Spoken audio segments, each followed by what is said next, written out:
Who would be a Wolves fan, eh? On goes ball. People might yet win it here for Wolves. Flash in the shot. What a goal!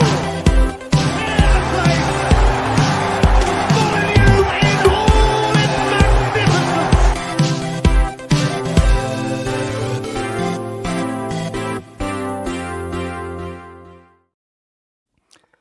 Good evening, everyone. Good morning, good afternoon, if you're listening tomorrow. Welcome to the Wolves Fancast with me, Stu, obviously. We've got Jeffo tonight as well, looking very Barney-like, as we established earlier. And since it is Easter and the time of resurrection, Josh is back. Or is he? There we are. So...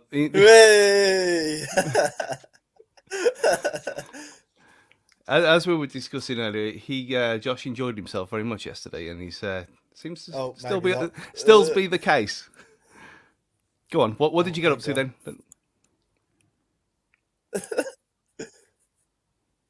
Go on, explain your night to us all before we get into things, Josh.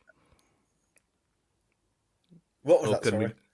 Explain your night of a drunken adventure to us all. Just share with the group if you can. It wasn't even like that bad. It was just I was still in shock that we actually won one. Just a couple in spoons after the game. Never hurt anyone, did it? A couple. Talking about a couple, which is what I limited myself to today. How many Easter eggs did you have, Jeffo? None. I don't eat chocolate that much since. Well, if anyone knows anything about me, since my operation. So, yeah, I don't eat a lot of chocolate. So, sorry to put a dampener on that one. Yeah, well, you've got a valid excuse there, Josh. I just had the one. No, I haven't. I haven't even had one. So, yeah, that feels a big letdown. Yeah. Maybe you want to make up for us all. No, that's what I said. I only had two. I mean. Back in the glory days when I had hair and everything, not that matters to this story, but when I used to power through at least 6 or 7, just because you got some from everywhere, then you get some from your parents and your aunties and uncles and stuff like that. And but Cadbury's is only good. There's all the other Easter eggs are terrible. There's only Cadbury's that's any good. Nah, see, this is the difference because with Easter, I eat more Nestle at Easter than I do all the rest of the year together. Terrible. Just because with Cadbury's, it's guaranteed to be good anyway, regardless of the time of year. So it's just more of that. Whereas Nestle, I had a Rolo egg at 10:30 this morning watching Match of the Day, and I felt quite complete. It was but a Rolo egg, and then I had what's the other one? Celebrations. So kind of breaking my own rule there, but fair it wasn't good. It won't be good on the old toilet situation in the morning, but regardless, forget all that. The only toilet situation is at the Hawthorns tomorrow at 3:00. We can all agree on that one. And they're having another protest as well. God bless them. Well, they are adorable, aren't they? They're £2 million loans. I can't believe that one. The fact that they already took out a £26 million loan, and now they've added another $2 million on top to loan to themselves. It's all a mess. But we're not talking about them. Isn't it to the owner or something like that? That Kieran Maguire said the other day they was in big trouble. Yeah, the $2 million loan was the owners effectively loaned it from one of his other companies, and then they're paying 76% interest over a year, which is borderline ridiculous. And how they're getting away with it, God knows. But that's where we are. But we're not talking about that, like we said. 4 minutes into the show, we'll go on to who was it? Was it Danny Rosmond who turned the national lottery, as we call in the team selection roulette? Then, so we'll start where we always start. And when this came out, Jeffo, what was your first thought? Because for me, I was actually excited for a change. Yeah, I think excitement's probably the right word. I think I was a little surprised to see Podence probably start after what's been a bit of a tumultuous week for him with everything that's gone on or didn't happen at Forest last week. But yeah, I was like you. I was excited because having a team without Neves in there, we didn't really know what to expect. I mean, a lot of us had ideas of how that might be a positive for us, and sure, we'll talk a little bit more about that later when we talk about Matheus Nunes. But it was good. It's good to see something that's progressive and what we felt like there was going to create more chances. And having that lineup there, like you say, it's exciting. So it's something to get behind. What did you think about Costa starting, Josh? I know You've got to play number 9. Like after Forest last week, you've just got to play a number 9 every game. I know they're all pish what we've got, but got to play one. I think the problem is like you saw it last week. There's just nothing to aim for, and at least with Costa, you've got something there.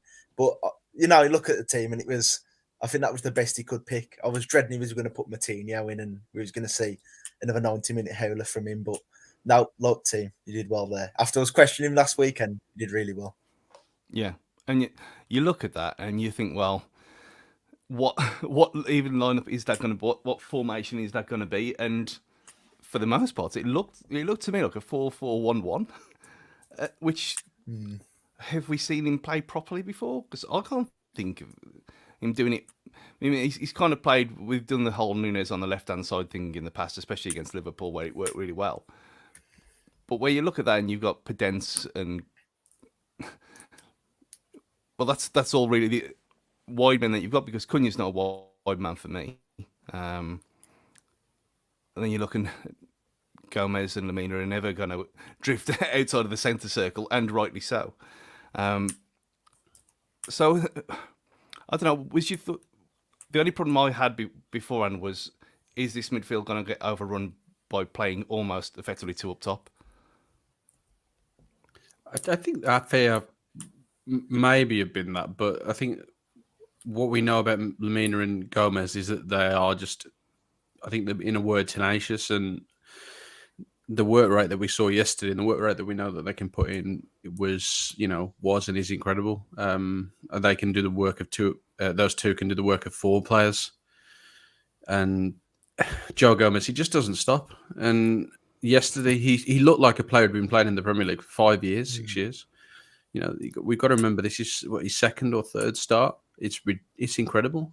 A young lad coming over from Brazil. He's really put his stamp on that game against people who have played in the Champions League, like Kovacic, Enzo Fernandez, who is apparently the golden child of football at the moment, and Conor Gallagher, who is the biggest shithouse to ever come out of London.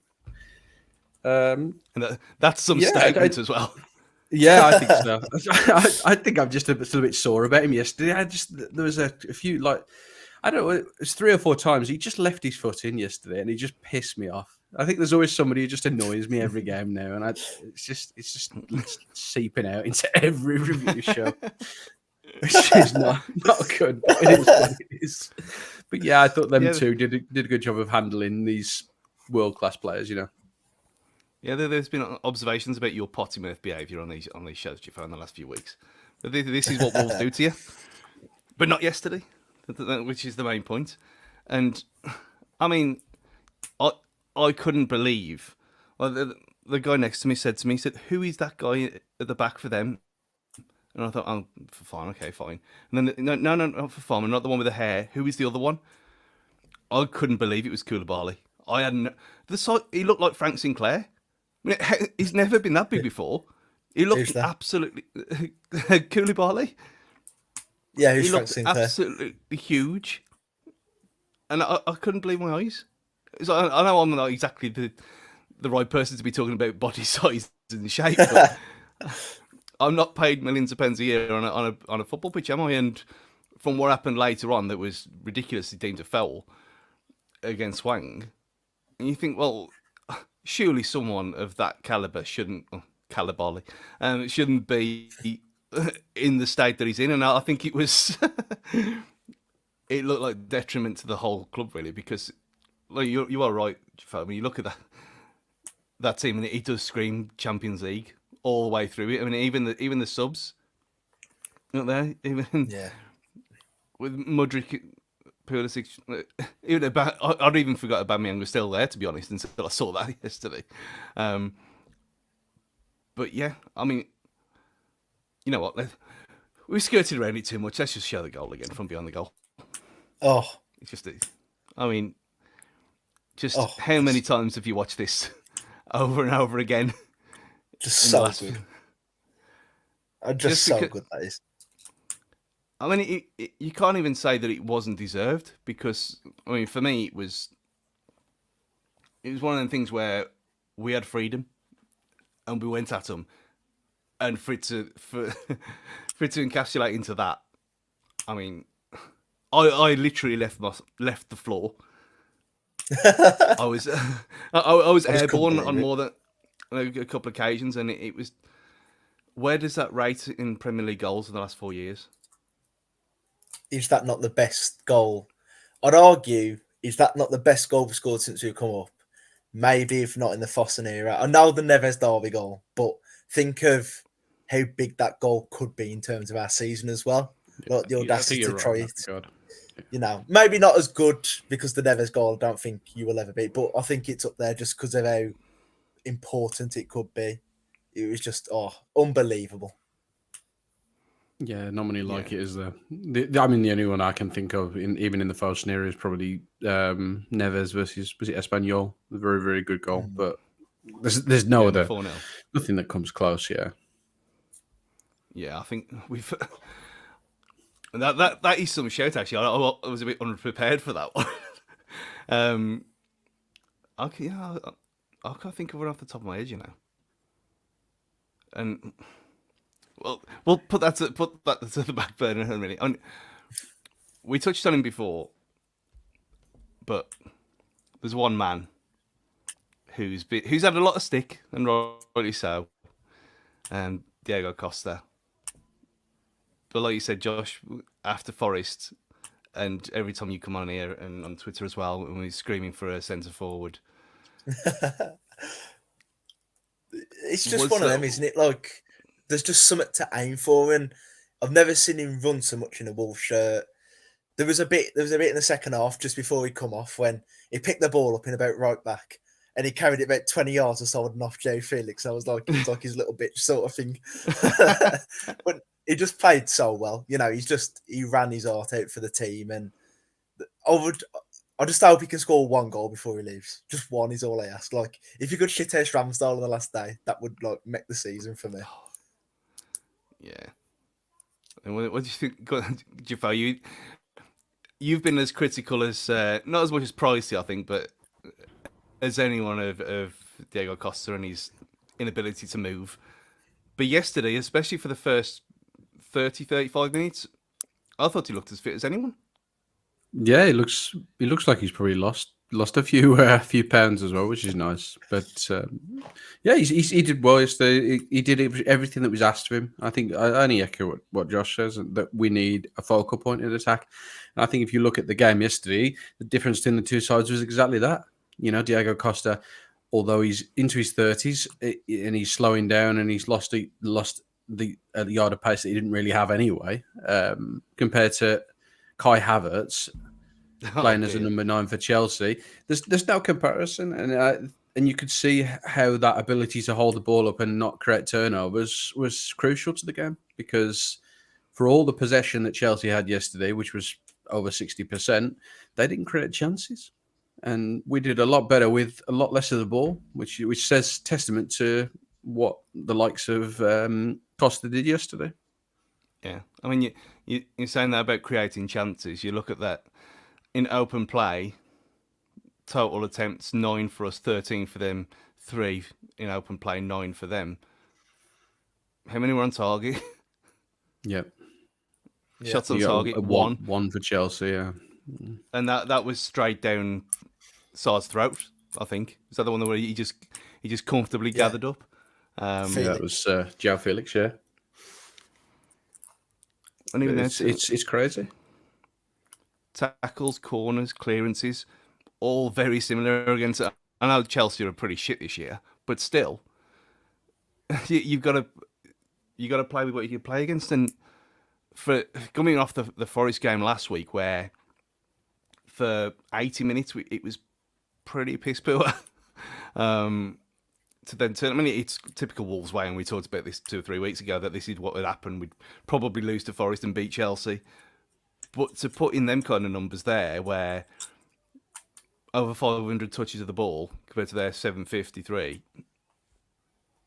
you don't expect that, do you, Jaffa? I mean, especially with the genius of Lampard being back in charge.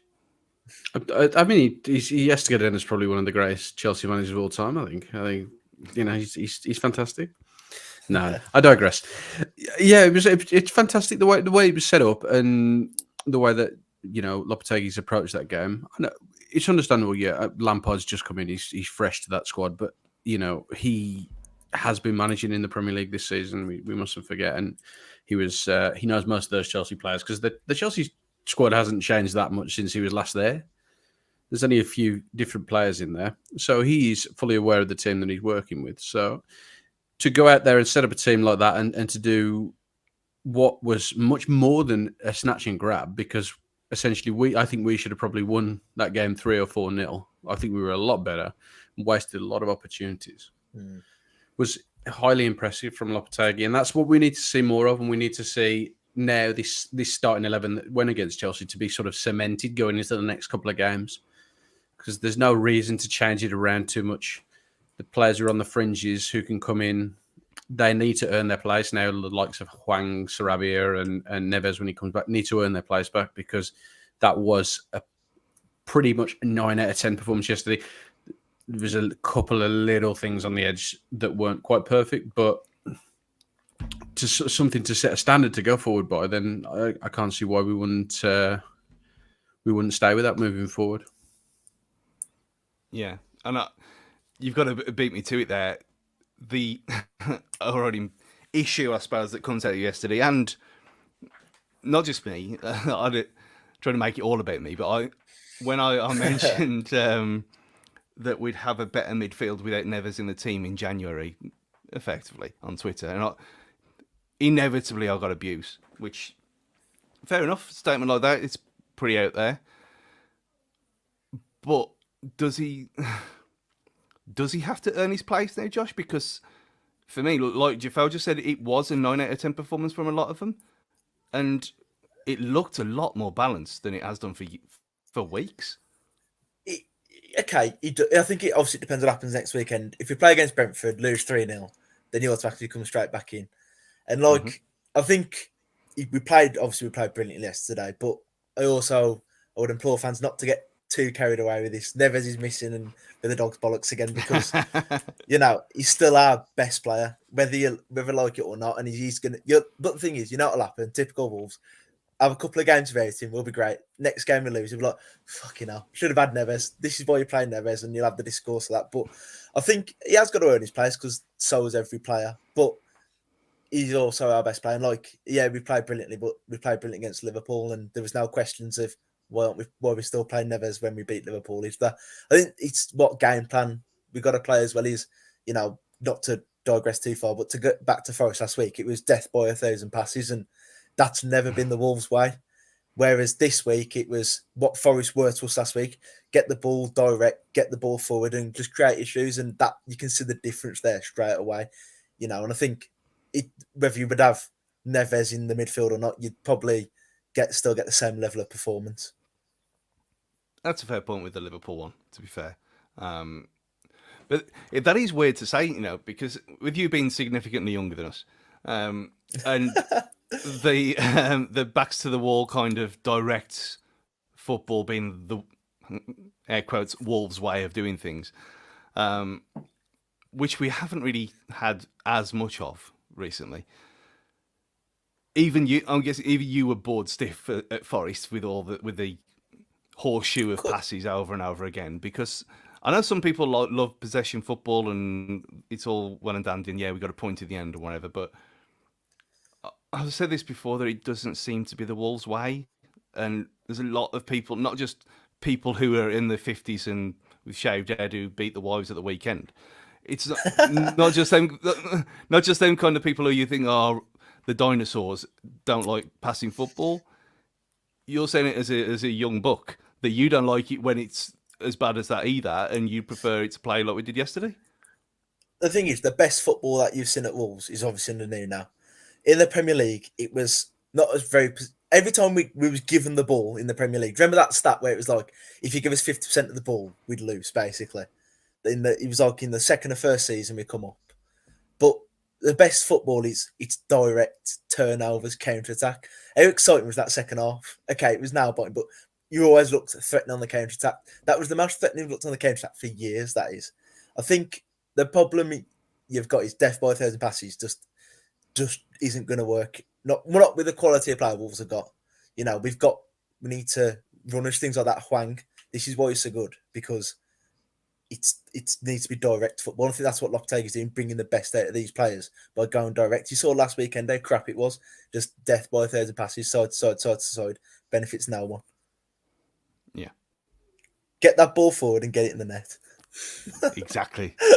It's that simple. I mean, let's not go down that route again. We know he's at Everton and he's happy there.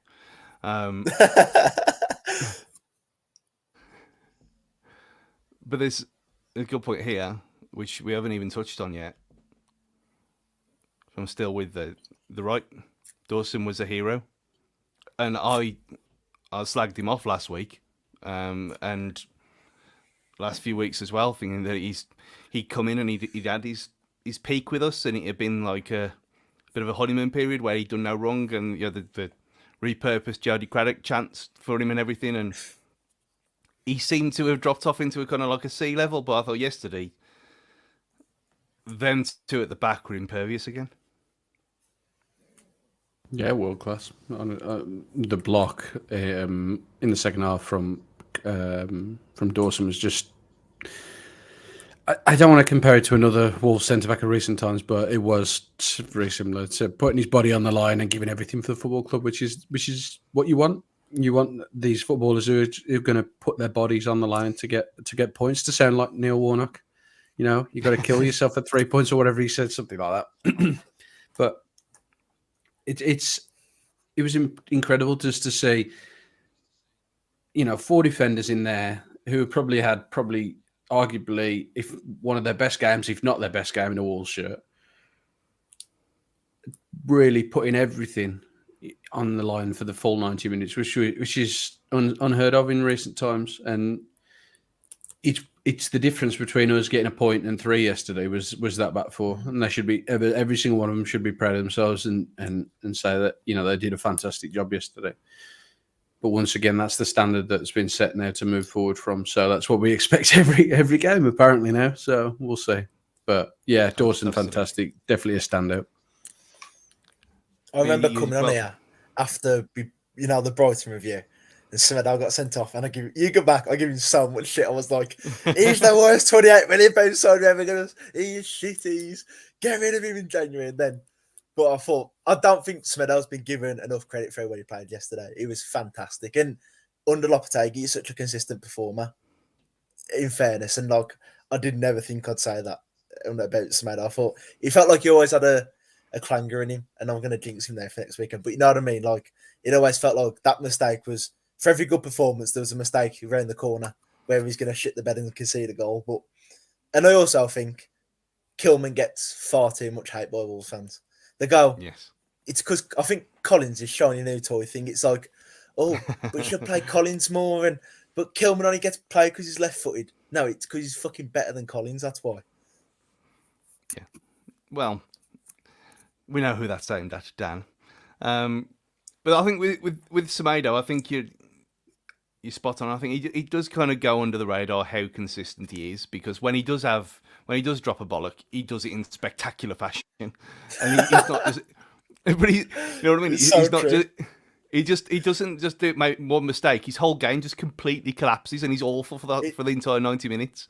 He always loses us the game. That's the problem. He drops the bollock that loses us the game. It's never like, okay, 1-0 down inside the first 10 minutes of shoot. It's like, fuck me, we've lost the game because of him. Yeah, there's a guy who sits a few rows in front of me, and he's one of them who he calls him Nels every week. Like, fuck's sake, Nels.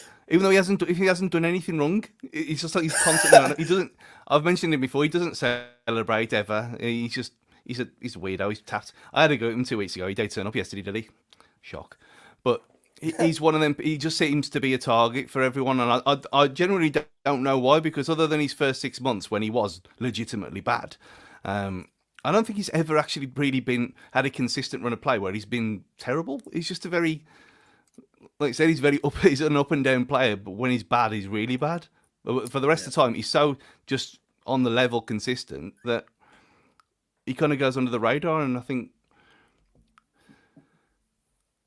talking about Semedo, that's a point in the comments there from our friend D Marsden. Semedo on 9 bookings, which is incredible considering.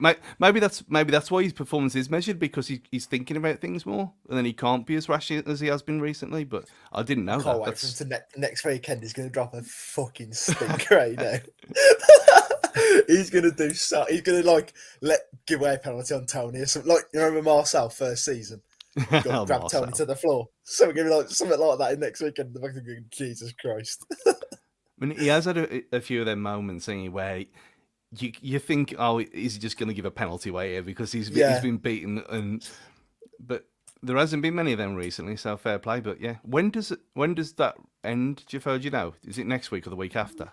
I think it might be next week. Yeah, it's coming up very quickly. Yeah, so yeah, it'd be good if he can get past that, because it's like you say, he's been very measured in it and been very careful. And you know, I'm just going to keep my hand on my wooden desk while I talk about this. But yeah, so he's been playing well, and long may it continue. But the thought of him going up against a slightly more physical attacking lineup in Brentford next week has me a little bit more concerned than João Felix and Kai Havertz, to be honest. Yeah, well, yeah, especially when you realise that if he does get suspended, that it's Johnny who comes back in for 2 games. Stick Collins out there. Very good, rather that. Well, you say that. I mean, he's not averse at playing players out of position, is he? And we come on to him now. Toti Gomez. Speak to me, Josh. How is this guy so amazing at what he does? What? How is he left back? Like, what is going on? The thing is, someone said it yesterday. The lad who sit by first season ticket. He said it's a bit like, Newcastle. They've got Dan Burn and things like that, and you got this massive shit house just there at left back, just to It's like you got the height of the third centre half, but he can actually play with the ball. But I remember when he was at Grasshoppers, I know the standard of the league is terrible, but he was really good at his dribbling. His dribbling was really high. The percentiles for that were really good at breaking into the final third and things. And maybe, just maybe, that might be the position for him. Not too attacking, because every time he goes for a cross, it's like he's going to wind it up on his left foot before he crosses it first. He's got to wind it up and then put it in. But no, mate, unbelievable performance. I mean, when that one run that he went on, where he was in the end just hacked down, and you think fair play, and a point on the atmosphere as well. I think that kind of got the crowd going a bit as well, because it was again very drab and very quiet to start with, and we've come to expect that now because that's seemingly what Molineux is now after COVID. But I thought second half no one really got on their backs, which was nice, when it's been very nervy recently, and understandably, against Leeds until the failed comeback attempt. But pat on the back for everyone yesterday, because he didn't seem like that to me. Yeah, I thought everyone played pretty exceptionally. He was just, I think the only person, I don't want to single somebody out for praise or single anyone out for not playing too well, but I thought the only one who probably wasn't a 9 out of 10 yesterday was Pedence. I think he just struggled a little bit. I just think he just struggled to get going, but the rest of them, fantastic. And yeah, to come swing it back around to Toti Gomez, wow. That's exactly everything. And I said it last week. It's exactly what we need in the left back, somebody who can get the ball in early and cross the ball. And the crosses that we've seen from Toti in the last couple of games have been brilliant. So I'm, even if it is full Tony Pulis, I am not averse to Collins playing right back if he can do the same thing. I do not care. As long as we stay in this league, I couldn't give two shits. Style of football does not matter as long as you win games in this point. That's all I'm going to say. Yeah. Absolutely. I mean, you talked to Leeds about style of football today. What a joy that was. You say that Podence was the only one that struggled. I thought for as good as...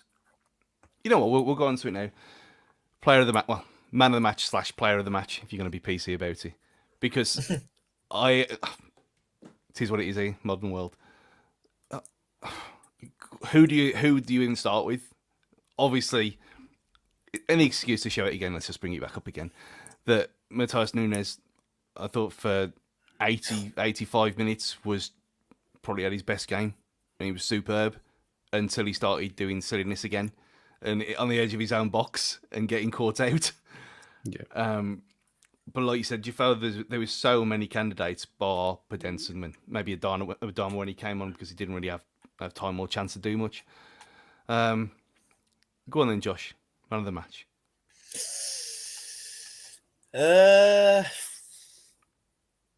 Jose sort no. I think I'd probably give it Nunes just for you can't score that goal and not get man of the match for me. Like the quality, his performance was so matured as well, and the thing is, he looked like he cared.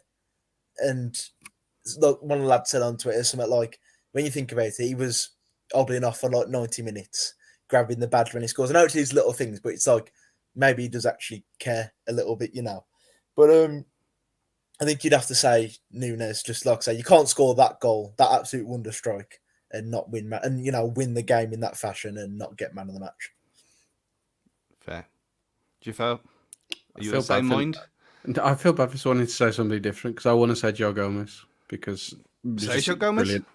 Brilliant. Gomez for me was just brilliant. He ran that midfield. Like I said earlier, he made Enzo Fernandez, aka the best wonder kid in the world, apparently, and Kovacic, who played for Real Madrid and played in the Champions League. He made them look average. He made them look like little children out there because he was aggressive. He was proactive, winning the ball back. He was that midfielder that we've cried out for so long for, that combative pit bull, as everyone likes to call him. Fantastic. I mean, you look at, like I mentioned earlier, about the average positions on the pitch, and him and Lamina did not leave that centre circle. And you look, it's literally proved there. And they didn't need to, because when he was like a magnet, and them two are. I know we're going back onto the Neves thing again, but them two together are kind of what we've lacked for a long time, and I don't think it's almost it's a shame really, because you can't really play Neves in front of them, can you? Or as part of that, because it just messes it all up. So it's a weird one, but I was kind of fingers crossed there for you to say Joe Gomez in the Joe Gomez unveil video, Jafel, but that voice is the voice of a Joe Gomez. That one. He says that brilliantly, that bloke. He's a legend. We're still waiting for confirmation if they got that bloke to do it again, or it was just a bit of a piss take. There's someone doing it over the top. I really hope it was him. I really do, because he was just perfect, and it sums up the way that we are as a fan base, the way that we're seen by everyone else. Well, I sent the video to my mate who's a Bolton fan, and obviously they had a great weekend last weekend for them. Yeah. But he's saying like I think I commented on it as well that his mate had a slice of pizza with a crown on, and he had it tattooed on his arm. PJT, Papa John's Trophy 23 next to it. Oh my god, that's something else. On his arm forever, and you think, well, I'd kind of like to think that if we had took the JPT seriously when we were in League One, and I'd have a paint can somewhere on my body just for a laugh. For the same kind of levels, but no, I think there's a lot of love for Joe Gomez in the comments, and mainly attacking you, Josh. But there we are, Danny P. If Nunes' goal was a tap-in, man of the match would be Joe Gomez. But Yeah, I think that's kind of pedants to pop up in the chat, isn't it? Yeah. Get it because it was Danny P.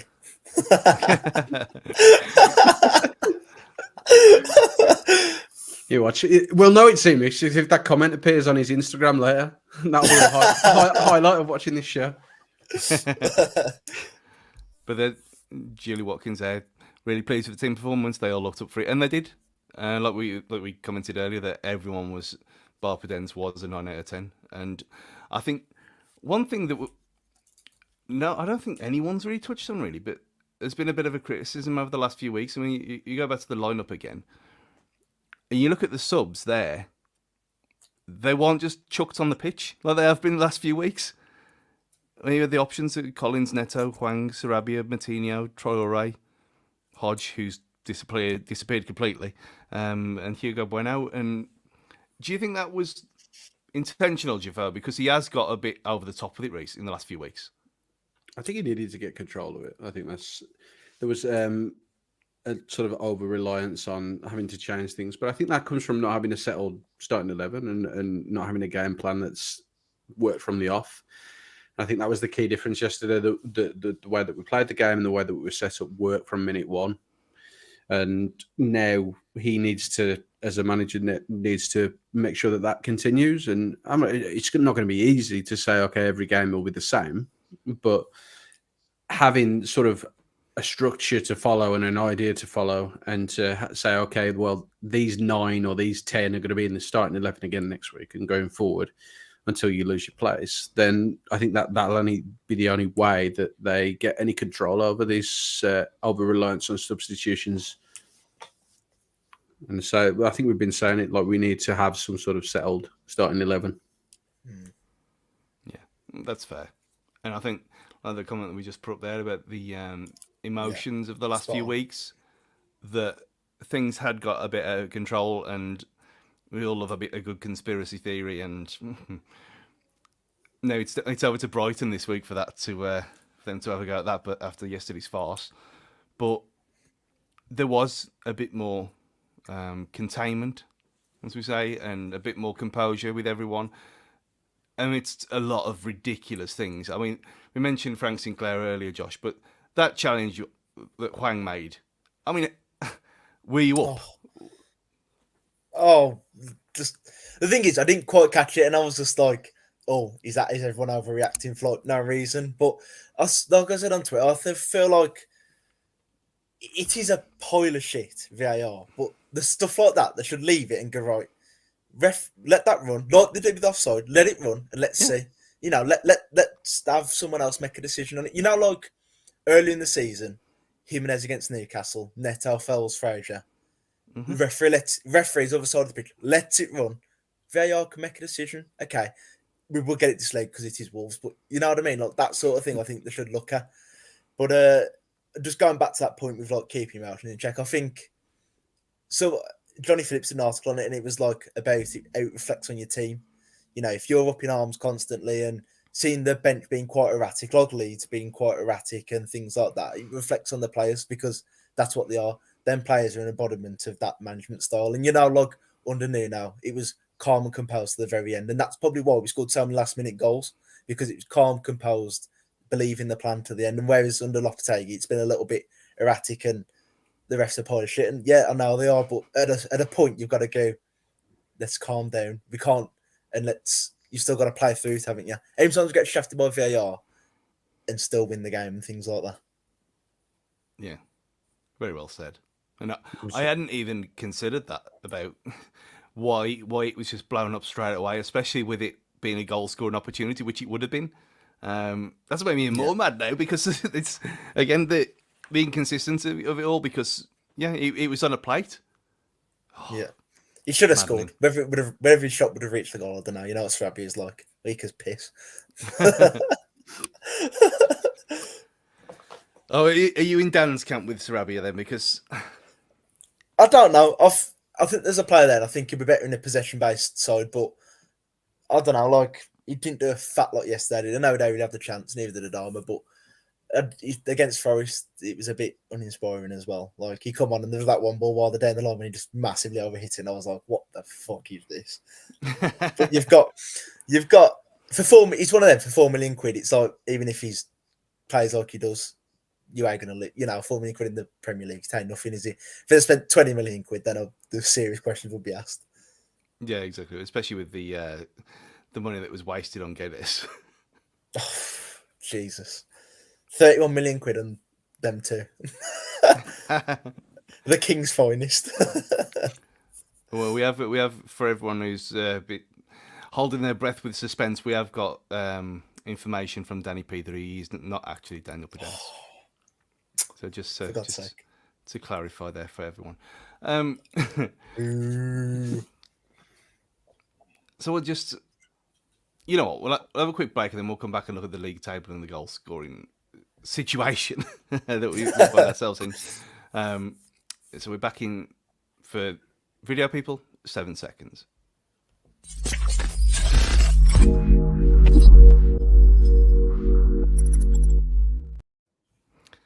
So we scored, though. That's one thing. And to be fair, we have scored 3 goals in the last 120 minutes at Molineux, so it's getting better. But this amazed me when this popped up on Match of the Day last night, that Wolves' last 12 Premier League goals were scored by 12 different players. And we were asking for it, weren't we? We were asking to share goals around. Well, mainly because we haven't got a striker, and one goal from a striker in a whole year. But like you said,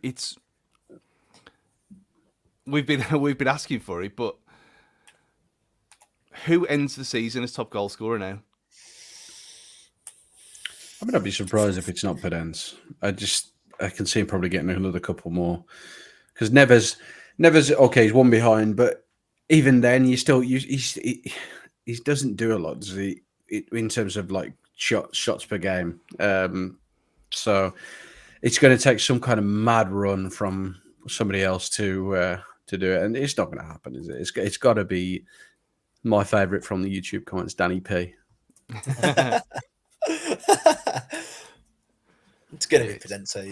I've been very surprised if it's not, but the question I do have is, but if you don't class Cooney as a striker, because I don't think he is, no. It will be like probably the greatest feat or the most underrated feat in Premier League history, to go to Lopetegui to come in, not have a single striker score a goal and keep the team on.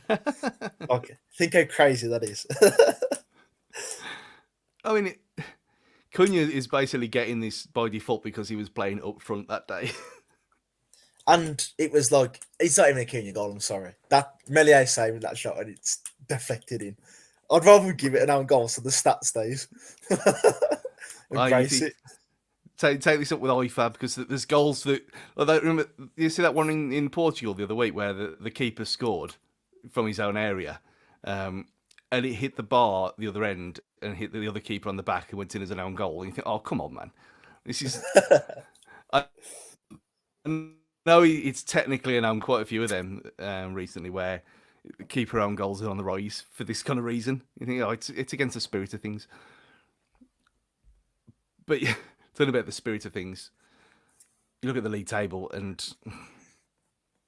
13th, which has been our kind of natural home for the last 2 months, a 4-point buffer. Amazing. I mean, they're not on that graphic, but if we beat Brentford next week, we're only 9 points behind them. Huh? I know. It's outrageous. And what do you mean? The God's greatest creation of all time would have been 9 points behind them, and we've been terrible all season. That does not feel possible. Yeah. That said, maybe we'll probably lose. Well, they've had our number, and that's kind of one for the preview show, really. But if you look at how this weekend's results have gone for us, and Everton being done really pretty easily yesterday, and their Leeds today, Leicester with their footballing genius being appointed in the next couple of days, do you think is going to make a difference? I mean, I think I've mentioned it a few times in the past. I do follow Mr. Marsh on LinkedIn, and his posts are very up there with Ted Lasso.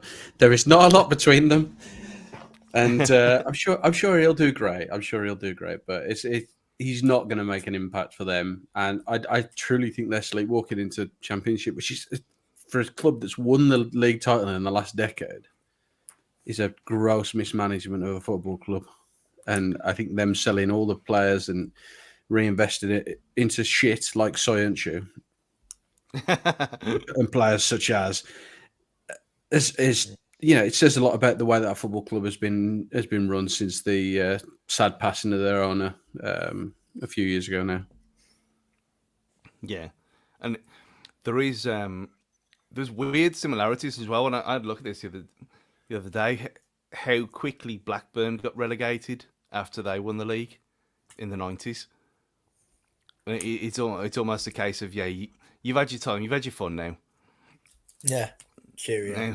Yeah, back to where you came from. But I mean, Danny presented the comments again there. Steve Cooper, dark horse, the manager of the season. I can't believe he's still there. Mainly through choice or the fact that mad lunatic ain't sacked him yet. If you look at Forest now, I know it's 27, it's still only 4 points, but their running is terrible, and they just looked shot yesterday against Villa. I know it's only match of the day, and Villa still only scored one that was laid on a plate from, and then the other in the 94th minute against 10 men. But you got God's gift in Gibbs White just not tracking back at all at the end. And if he's their only hope, then God knows. I mean, they didn't win their cup final last week, and they looked doomed. So you're taking Southampton and Forest. Who's the third going to be this week, Josh?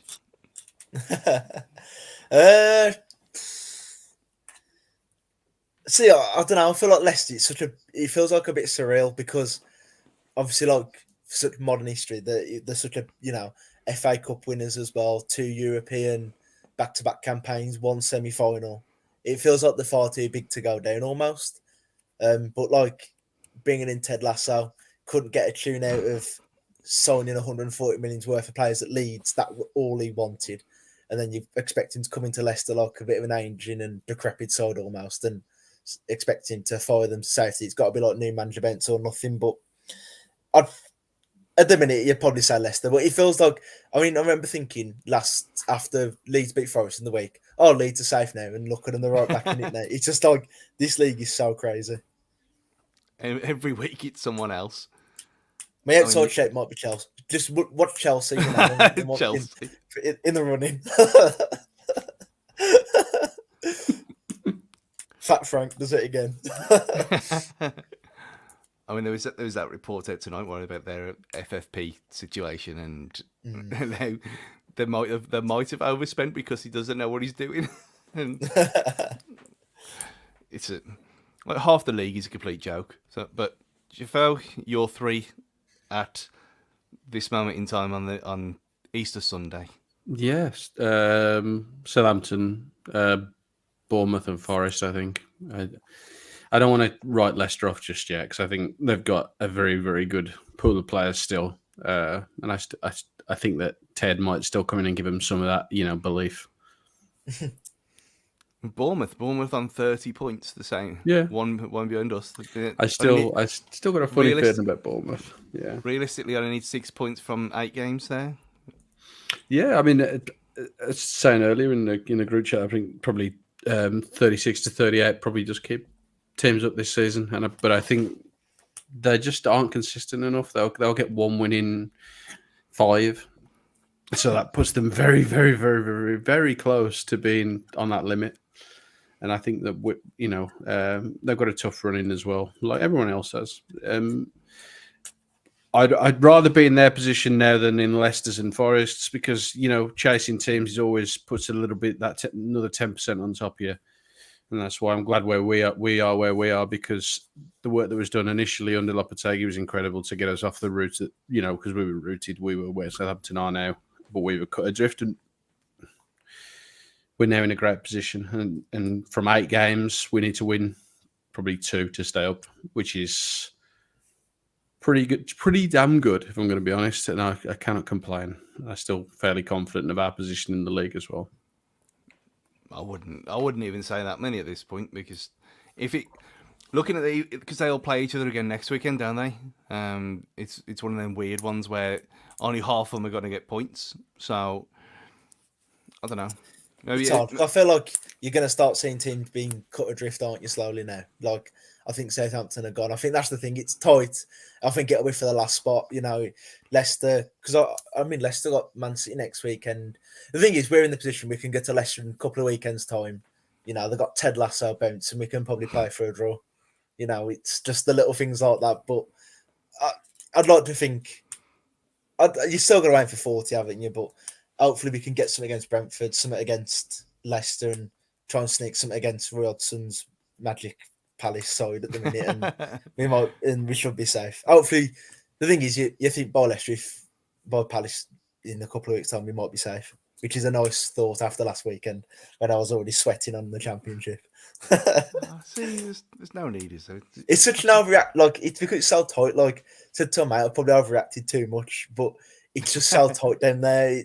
I don't know. It feels like it's all sense. Like you're just waiting for the drop any second. Like there's going to be a catch near somewhere, but hopefully that we'll have done enough by now. Yeah, I think I've got no fear, but I've had no fear for months. There might be 3. I think there's 3 worse than us when it comes down to it, and I think that's the big thing.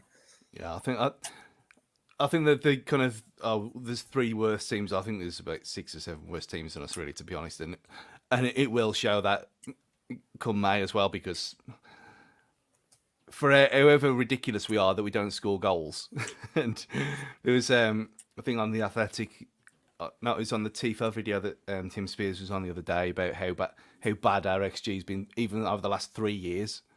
It's been like average of a goal a game at best, and against is like 2. So you can't be losing on XG 2-1 every single week for 3 years and being in our situation, can you? No. But it is what it is, I suppose. I got like the thought of Everton at home being a massive party. Just, you know, the thought of that. They're like cockroaches. You just can't. There's probably more cockroaches in the ground than anywhere else, but that's kind of keeping them up at the same time. Especially true. And you got. I don't know. We'll be safe by then, and then it'll be just like vibes around it. Hopefully, sun's out like this weekend. 2-0 Wolves win. Confirm it and we'll be on 45 points. we ain't going to suffer Roy Hodgson's football Viagra situation. That's all over and done with there for us. I mean, that was. He don't care, does he? He's just he's living off fumes. It's amazing. Good on him. Good old Roy. Fair play. But I was going to say go to Twitter corner, but it's amazing when we actually play well and win. There's hardly anything at all. But we have got two very valid contributions. One from Todd. If they're to make a sequel to Abe Lincoln Vampire Hunter, which British dignitary would you like to see team up with Honest Abe? No, I don't know what this is. So, Josh, and I know you don't, Jaffa, because you don't watch films. Josh. You're asking the youngest in the room why. Yeah. Well, have you watched Abe Lincoln Vampire Hunter? Because I'd never heard of it before, and I'm actually quite intrigued now. Don't look like a man who's watched Abe Lincoln's Vampire Hunter. Do you know who Abe Lincoln is? Some American dude. Come get him at Josh _ at Josh. No, it's not even Josh, is it? It's right there. At Lem _ wwfc. Right there. All of you lot come and attack him, and the British education system doesn't know your former presidents at all. British dignitary, I'd probably say. I mean, Hugh Laurie is effectively royalty, so I'd say that him. And off nag that we can all kind of agree on: do Cadbury's cream eggs count as Easter eggs? Because personally, for him, no, because Easter eggs are hollow, so you can smash them. Yeah. But you can only get cream eggs in the Easter window from Boxing Day onwards. What do you mean? I thought you could get cream eggs all year round. Yeah, everyone. Yeah. Now you can't though. everyone thinks this. You wait a few months. Come summer, you ain't getting no cream eggs anymore. Remind me of that. And when I'll go in the summer, I'll get some Pure cream eggs. Mandela effect. This is. I'm not liking it. Man's telling lies out here. Yeah, it sounds like you're spitting straight facts. No, it's straight fucking lies. That is just surely Cream eggs and mini eggs do not exist all year round. Yeah, they literally do. No, they don't. They do. Come on in the comments. I mean, Andy's just joining in. I mean, we're recording Cage Fighting later. See, even Todd, is disappointed in me for not watching this film, which is fair, and so is Andy there, to be honest.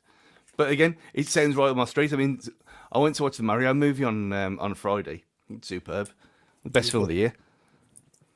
And I've watched John Wick 4, and I need to go and watch it. No spoilers. Oh man, it's as good as it's on a par with the first. It's way better than 2 and 3. I mean, the stuff in John Wick 4 that's stuff I've never seen done before. Almost on a par with like bullet time levels of madness. It's in the Matrix. Just see, for more film talk like this, come and join us on Cage Fighting. You know where to find us. But is there which is we'll put it. It's his name and it's been allowed on here. Ponce de Leon has contributed saying I could get cream eggs down in Sandus all year round, probably 3 years out of date though, which is a fair point. Because this is the only time you can get cream eggs at Christmas time. You literally can't. I'm gonna prove you wrong. And you look at the expiry dates, and I want receipts for this is for anyone as well. If you want to take this challenge, you can have the tapes. You can have it all. I will find some. Yeah. So now this down for October or the start of next season, August. There might be some straggler eggs still. First home game of next season, I will bring you a cream egg. Yeah, don't bring me a cream pie as long as let's put that out there. Right. That's a lower the tone. Wow. But we're back at Dirty Den again. 2 episodes in a row. You can get them all year round if you're that way inclined. It's getting silly now. But yeah, cream eggs do not exist all year round. That's the takeaway from this weekend. Wolves are great. We're staying up, and we'll be comfortably 12th. Any more to add? Maybe it's gone silly. Just absolutely perfect. Yeah. Come on, you Wolves. Come on, me babbies. Smash them lot next week. As long as it's Brentford and nothing else that we're smashing. Yeah, just Brentford. Nobody else. No cream pies again. Let's get it done. Goodbye. Goodbye, everyone.